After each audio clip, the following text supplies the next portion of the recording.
Strange end of the season for the Miami Dolphins. Just a couple of years removed from a playoff berth. Adam Gase is fired. Mike Tannenbaum is out. Chris Grier stays as the GM and essentially is in charge of the football operations. Hires Brian Flores to be the head coach.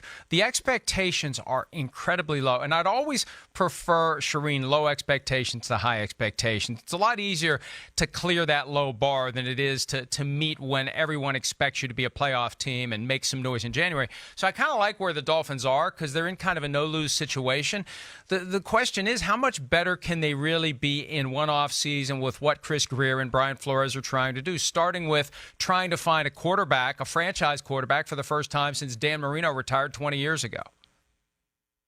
Well, you know, my husband's an Orioles fan and a Dolphins fan, so I joke about he needs to find the losingest teams in basketball and in hockey and pick those up, too. And early in the offseason, I said, you know, you're going to have the worst team in the NFL. I no longer believe that. I think this is a mediocre football team. I think it's going to be a little bit better than people expect. However, having said that, I don't think they're going to have a better record than they had last season. I'm just saying I think they're going to be better than what people expect them to be, which is the worst team or one of the worst teams in the NFL. And I actually like them at the quarterback position. I love what they've done in the offseason at the quarterback position. They're way better off than many, maybe most teams in the NFL at the quarterback position with a veteran and a guy you expect to be your franchise guy.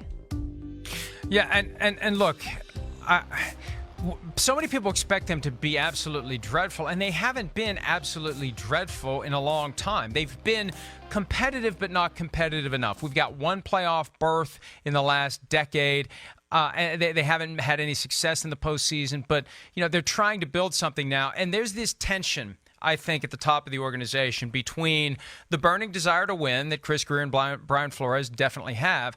I just wonder how much ownership really buys into the idea of continuing this 7-9, 8-8, hope to get lucky, get to the playoffs, because there really is an argument to be made that if you take your lumps heavily one year and you have that 3-13 bottom out and you put yourself in position to go get your franchise quarterback, that has you set for the next decade. And the question is, did they find their franchise quarterback without having to bottom out? Can Josh Rosen become the guy who finally bridges that gap back to Dan Marino? Because it's been a long revolving door of not great quarterbacks for the Dolphins since Marino retired. Have we seen enough from Josh Rosen to have any confidence that he can come in and be a guy that we say, wow, boy, the Cardinals really got that wrong by getting rid of Josh Rosen? I don't think we've seen it yet, but he was the 10th overall pick for a reason, and I do think he can be that guy. And you know what? If he is that guy, we're all going to say, oh, my gosh, the Dolphins are geniuses. What if this guy turns out to be better than Kyler Murray? And he could be. And if he is, then I think the Miami Dolphins have hit on this without having to use that high pick, as you said, to get their franchise guy. Instead, the Cardinals used it, and they got him basically for free. This is a very low-risk proposition for the Miami Dolphins. And the problem to me that they face is to find out if Josh Rosen is that guy. They're going to have to play him this season at some point to find out if he is that guy. Otherwise, if they're that bad, as you said, they've got to go out and draft a quarterback next year, and that'll be their franchise guy. So it all depends on how Ryan Fitzpatrick's going to keep his job as long as this team can win football games initially. And if they lose enough games, you've got to get Josh Rosen in there and get him in there quickly.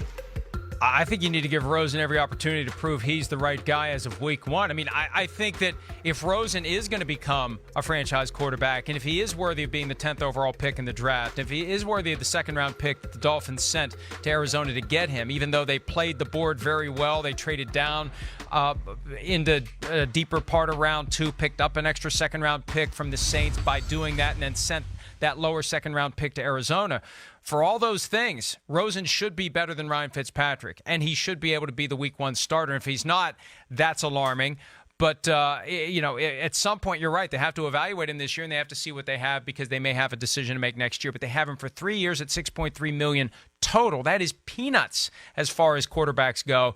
The Cardinals ended up paying him over $11 million for 1 year. So the Dolphins have worked this well. The question becomes, how does it work out from here? And as it relates to the Dolphins draft, Shireen, I love the fact that they got Christian Wilkins at 13. There's something about there's just an energy. You know, he came out and he slammed into Roger Goodell. He did the jump slam into Roger Goodell. He's got a great personality. Now, I know that doesn't make for a great football player, but there's just, you know, the Dolphins need someone that gets people excited. And if it's not going to be the quarterback, and it hasn't been for a long time, it's got to be another player. And I think Christian Wilkins is going to be a guy who really energizes Dolphins fans and makes them feel good again about following a team that has been mediocre at best for 2 decades. Absolutely love that draft pick. And this is a football team that's pretty good on the back end, maybe really good on the back end. And if they can get that pass rush, now I know they've lost Cameron Wake, but Christian Wilkins is going to be a star in this league. I have no doubts about that. I think this was a great pick by the Miami Dolphins, and he improves their defense and improves their defense right away. And Brian Flores is going to improve their defense too, just from a coaching aspect. I think he was a great hire, possibly the best hire in this cycle of coaches. And I do think the Dolphins will eventually win. It's not going to be this year, but I do think the Dolphins will take some sort of step this season.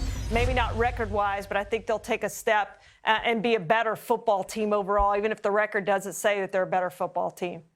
We're all constantly evaluating which of the other teams in the AFC East will be ready to compete to fill the vacuum whenever the Patriots fall off. That assumes the Patriots ever do fall off. I'm not ready to admit that they're ever going to fall off, but the Bills and the Jets, most people would say, are best positioned for now.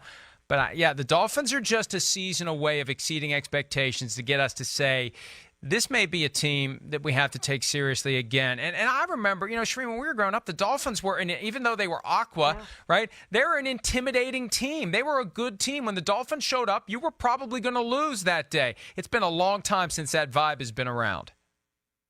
Yeah, it certainly has. I went to a Thanksgiving Day game when the Dolphins played the Cowboys, and they were that intimidating team and that team that everybody wanted to see. They had those personalities that you're talking about. Well, it wasn't the Leon Lett game, was it? No, this is back in the 70s. Yeah, well, that they weren't as intimidating then, but they ended up, thanks to Leon Lett, coming out of it with a victory. We got 1 hour down, 1 more to go. We'll be right back with more right after this. Hi, I'm Mike Tirico, and thanks for watching. Make sure to hit subscribe for the latest news and highlights from NBC Sports.